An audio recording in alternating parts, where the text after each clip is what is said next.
Minimum 3 years in MFI NBFC এই পদে।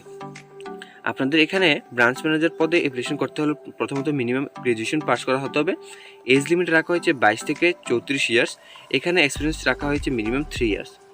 তারপর এখানে ওয়াক অ্যান্ড ইন্টারভিউ লোকেশন বলার আগে আপনাদের একটি ছোট্ট একটি রিকোয়েস্ট করে নেব। আপনি যদি নতুন দর্শক হয়ে থাকেন তাহলে অবশ্যই সাবস্ক্রাইব করে পাশে থাকা বেল আইকনটি অন করে রাখবেন পরবর্তী গভর্নমেন্ট এবং প্রাইভেট জব রিলেটেড ভিডিও প্রথম পাওয়ার জন্য।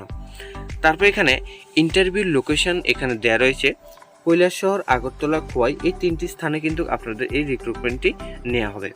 ডেট এখানে দেওয়া রয়েছে আপনাদের যে কৈলাসহরে ইন্টারভিউটি নেওয়া হবে 15/5/2023 এই ডেটে আপনাদের এই রিক্রুটমেন্টটি নেওয়া হবে। কন্ট্যাক্ট নাম্বার এখানে দেওয়া রয়েছে, আপনারা চাইলে এখানে কন্ট্যাক্ট নাম্বারও যোগাযোগ করতে পারেন। ব্রাঞ্চ অ্যাড্রেস দেওয়া রয়েছে যেখানে আপনাদের এই ইন্টারভিউটি নেওয়া হবে হাউস নাম্বার 96/4 ভিলেজ বাউলস পাসা, মধ্যপাড়া, POPS, কৈলাসহর ডিস্ট্রিক্ট, ঊনকোটি, ত্রিপুরা 799277। এই অ্যাড্রেসে কিন্তু কৈলাসহরে আপনাদের ইন্টারভিউটি নেওয়া হবে 15/5/2023 এই ডেটে। কন্ট্যাক্ট নাম্বার দেওয়া রয়েছে, আপনারা চাইলে যোগাযোগ করতে পারবেন। নেক্সট এখানে আগরতলাতে যে ইন্টারভিউটি নেওয়া হবে ডেট রাখা হয়েছে 20/5/2023 এই ডেটে আপনাদের ইন্টারভিউটি নেওয়া হবে। কন্ট্যাক্ট নাম্বারও এখানে দেওয়া রয়েছে, আপনারা চাইলে যোগাযোগ করতে পারেন। ব্রাঞ্চ অ্যাড্রেস দেওয়া রয়েছে ধলেশ্বর রোড নাম্বার 16, ইন্দ্রনগর, আগরতলা, ত্রিপুরা 799007। এই অ্যাড্রেসে কিন্তু আপনাদের এখানে আগরতলাতে ইন্টারভিউ নেওয়া হবে 20/5/2023 এই ডেটে। তারপর এখানে যে আপনারা দেখতে পাচ্ছেন খোয়াইতে ইন্টারভিউটি নেওয়া হবে ডেট এখানে দেওয়া রয়েছে 26/5/2023 এই ডেটে আপনাদের ইন্টারভিউটি নেওয়া হবে। এখানে কন্ট্যাক্ট নাম্বারও দেওয়া রয়েছে, আপনারা চাইলে এখানে যোগাযোগ করতে পারেন।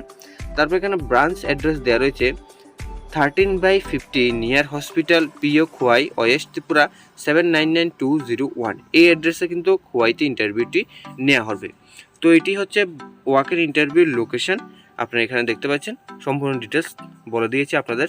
নেক্সট এখানে আপনার কী কী ডকুমেন্ট লাগবে এখানে সম্পূর্ণ ডিটেলস তুলে ধরা হয়েছে, আপনাদেরকে আমি জানিয়ে দেবো। এখানে যে আপনাদের বেনিফিটসের কথা বলা হয়েছে এখানে আপনাদের কিন্তু ফিক্সড স্যালারি দেওয়া থাকবে, bonus, accommodations, PF, ESIC, gratuity, term life, group personal accidental insurance, travel allowance, attractive incentive, 3 times salary increment in a year, first and third Saturday of.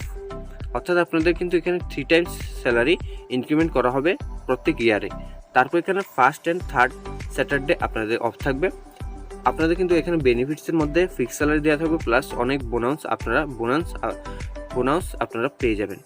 তারপর এখানে আপনাদের যে রিক্রুটমেন্টের ডকুমেন্টগুলি ইন্টারভিউতে প্রয়োজন হবে এখানে আপনাদের আপডেট রিজিউম প্রয়োজন হবে, Aadhaar card, PAN card, photo, driving licence, 10 to last qualification certificate. তারপর এখানে last 3 months salary slips and experience letter. অর্থাৎ যারা ফ্রেশার্স ক্যান্ডিডেট রয়েছেন আপনাদের কিন্তু এখানে last 3 months salary slips and experience letter আপনাদের প্রয়োজন হবে না। যাদের এই কাজে এক্সপিরিয়েন্স রয়েছে তাদের কিন্তু এই স্লিপটি প্রয়োজন হবে, last 3 months salary slips and experience letter. তো যারা ফ্রেশার্স ক্যান্ডিডেট রয়েছেন আপনাদের আপডেট রিজিউম প্রয়োজন হবে, Aadhaar card, PAN card, photo, driving licence, আপনাদের 10th যে কোয়ালিফিকেশন সার্টিফিকেট রয়েছে ইত্যাদি আপনাদের প্রয়োজন হবে শুধুমাত্র। তারপর এখানে আপনাদের এখানে বলা রয়েছে যারা এখানে অ্যাপ্লিকেশন করবেন অর্থাৎ ইন্টারভিউ দিতে যাবেন তাদের এখানে রিপোর্টিং টাইম দেওয়া রয়েছে সকাল 9টা থেকে 3টার মধ্যে। আপনাদের কিন্তু এখানে রিক্রুটমেন্টের যে অ্যাড্রেস দেওয়া রয়েছে ওখানে কিন্তু আপনাদের কিন্তু এখানে এই সময়ের মধ্যে আপনাদের কিন্তু এখানে উপস্থিত থাকতে হবে। তারপর প্রথমত এখানে আপনাদেরকে বলা রয়েছে যে আপনাদের যারা এখানে অ্যাপ্লিকেশন করবেন আপনাদের প্রথমত এখানে কিন্তু এই ইমেল অ্যাড্রেসে আপনাদের কিন্তু এখানে আপনার রিজিউম পাঠাতে হবে এই ইমেল আইডিতে। তো বন্ধুরা এটিই ছিল IIFL সংস্থা থেকে বেরিয়ে আসা নিয়োগ সংক্রান্ত বিজ্ঞপ্তি। আপনাদের ভালো লাগে থাকলে ভিডিওটি অবশ্যই লাইক, কমেন্ট, শেয়ার এবং সাবস্ক্রাইব করে রাখবেন চ্যানেলটিকে অবশ্যই নেক্সট পরবর্তী সময় ভিডিও সর্বপ্রথম পাওয়ার জন্য। এবং বন্ধুরা ভিডিও সম্পর্কে কোনো কিছু ডাউট থাকলে অবশ্যই কমেন্ট বক্সে কমেন্ট করে জানাতে রিপ্লাই দেওয়ার অবশ্যই চেষ্টা করব। বন্ধুরা আশা রাখছি আপনারা সম্পূর্ণ ডিটেলস এখানে বুঝে গেছেন। তো বন্ধুরা আজকে ভিডিও এখানে শেষ করছি, দেখাবো আরেকটি নতুন ভিডিওতে। ধন্যবাদ। জয় হিন্দ, জয় ভারত।